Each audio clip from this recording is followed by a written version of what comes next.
안녕하세요. 정보가 세상을 바꾼다의 인포뱅크입니다. 이번에 전해드릴 내용은 삼성전자 DDR5에서도 초격자 8스택 TUV 모듈 적용 제품 발표 2022년 하반기 양산에 대해서 한번 자세하게 알아보겠습니다. 여러분의 구독, 좋아요 한 번씩 눌러주시고 이야기를 시작을 해보겠습니다. 지금 D램 분야의 선두는 삼성전자입니다. 이 삼성전자가 또 다른 기술을 적용한 DDR5에 발표를 했어요.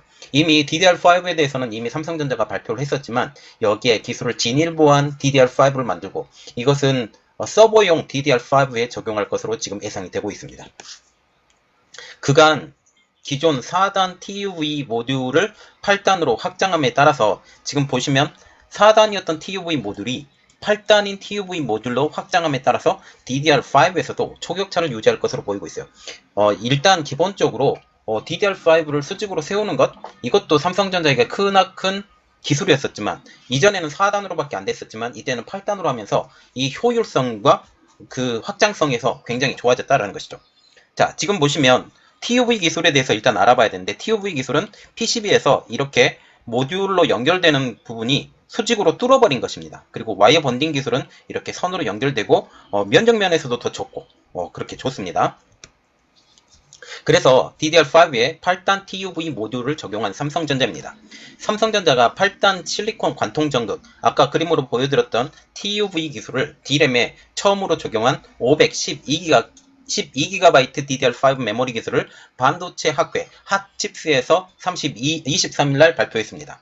기존 삼성전자의 DDR4의 메모리 모듈은 최대 4개의 다이를 쌓는 방식인 4단 실리콘 관통 전극 기술이 적용이 됐어요. 그런데 이번에는 8단 2배의 기술 관통 전극이 사용이 되었죠.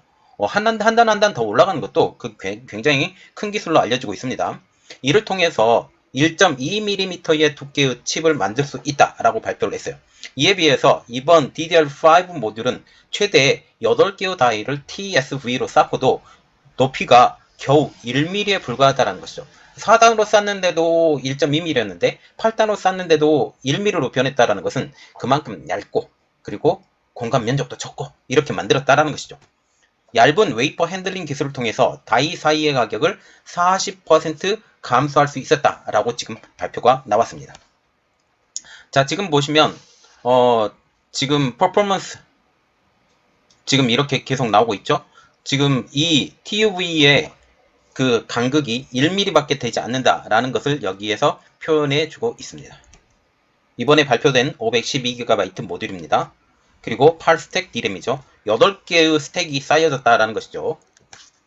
자, 또 하나의 그림입니다. 이전에 4개의 스택을 쌓는데도 1.2mm가 작용이 되었었다면 이번에는 8개의 스택을 쌓는데도 1mm, 이 간격도 촘촘해지고 그리고 두께도 적어지고 이렇게 보시면 돼요. 그래서 reduce gap between die by 40% 이렇게 나와 있죠.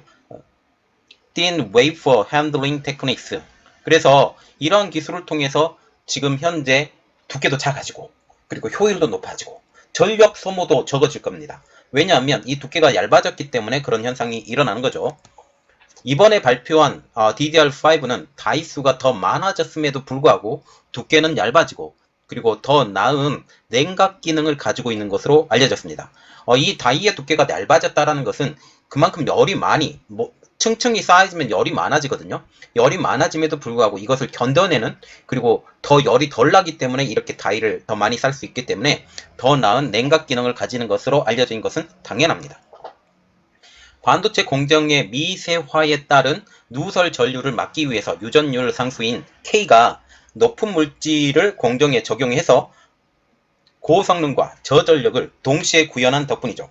다시 말하면 지금 다이가 얇아지고 층수도 높아지고 그리고 이 두께도 얇아지고 이런 모든 것들을 사용을 하려면 유전율 상수가 높은 물질, 말하자면 기본이 되는 물질 자체가 그 전류의 배설도 작아지고 그리고 성능도 높아지고 저전력이어야 열이 덜 나거든요.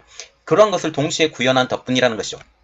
자, 지금 보시면 low power라고 그래서 지금 저전력을 사용했다. 그래서 에너지 효율이 30% 향상이 되었다라고 지금 말이 나오고 있습니다.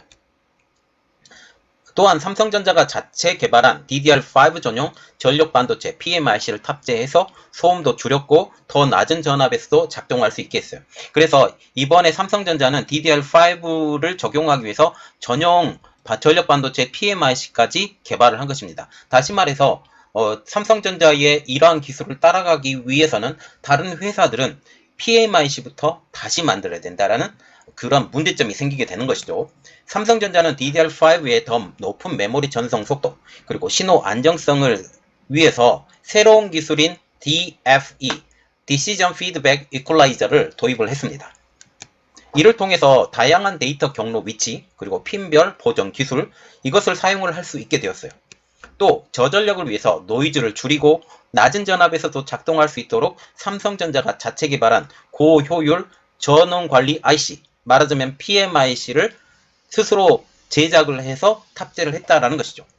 메모리 수율을 개선시키기 위해서 다이별로 ODECC, 온다이 오류 정정 코드 포톨리지를 적용함으로써 비트 오류율을 10배 이상 개선했어요. 이를 통해서 오류를 개선했다라고 하면 전산 속도가 더 빨라지죠. 예, 전산 속도가 더 빨라져요. 그래서 메모리 수율까지 높아지는 이러한 효과까지 발견하게 된다라는 거죠. 자, 그래서 more reliable data라고 해서 지금 ODECC를 적용하지 않는 것 그리고 10배 이상의 오류를 만들어서 ODECC를 적용해서 지금 10배 이상의 그 개선이 일어났다. 예, 이렇게 말이 나온다는 거죠. 지금 이 제품에 대해서는 특별히 일반용 D램이 아니에요. 지금 DDR5가 올 하반기부터 나올 예정입니다. 왜냐하면 DDR5를 지원하는 CPU가 올 하반기부터 만들어지기 때문이죠. AMD나 인텔이 지금 새로운 CPU를 제작을 하고 있는데 이 CPU 자체가 DDR5를 지원하는 CPU예요. 그래서 이것을 위해서 만들어진 이 공정은 아니고 서버용 시장을 정조준하기 위해서 이 기술이 개발이 된 것입니다. 이번에 발표된 팔스택 DDR5의 모듈은 데이터 센터의 서버 시장을 공략할 계기라는 것이죠. 삼성전자 측은 첫 번째 512GB DDR5 모듈은 내년 말에 양산될 계획이라고 밝혔습니다. DDR5의 메모리가 데이터 센터에 본격 적용되는 시점은 2023년에 이루어질 생각이에요. 다시 말하면 지금 현재 많이 팔리고 있는 것이 DDR4예요. DDR4 메모리, 특히 서버용 메모리 자체가 DDR4로 지금 해 있는데 DDR5로 넘어가기 위해서는 2023년을 겨냥을 해서 지금 이 기술이 적용이 되는 그 DDR5를 개발을 했다라는 내용이죠. 자, 다시 말하면 이 DDR5용 그 A스택, 8스택 TUV를 적용한 이 DDR5를 지금 만들었는데 512GB 이것 자체가 물론 용량도 커요. 512기가이기 때문에 우리가 기본적으로 쓰는 거는 32기가, 64기가 이렇게 쓰죠. 그런데 512기가라는 것은 물론 일반 컴퓨터에 들어가도 좋아요. 그런데 보통 서버용 컴퓨터에 많이 들어가죠. 이렇게 되기 때문에 특별히 서버용 컴퓨터를 사용하기 위해서 이렇게 사용했다. 그리고 일반 모듈에서는 512GB를 적용하는 모듈 자체가 생산이 되지 않습니다. 그렇기 때문에 그걸 쓰고 싶어도 못 쓴다 라고 보시면 되겠어요. 그래서 이 새로운 기술을 선택을 해서 삼성전자는 더욱더 초격차에 특히 PMIC까지 만들어졌기 때문에 초격차에 그 DDR5 모듈을 만들었다라고 보시면 되겠습니다. 이번 내용은 여기까지였고요. 저희 내용이 여러분들에게 도움이 되셨다라고 생각을 하시면 구독과 좋아요 그리고 알람 설정까지 부탁드리겠습니다. 감사합니다.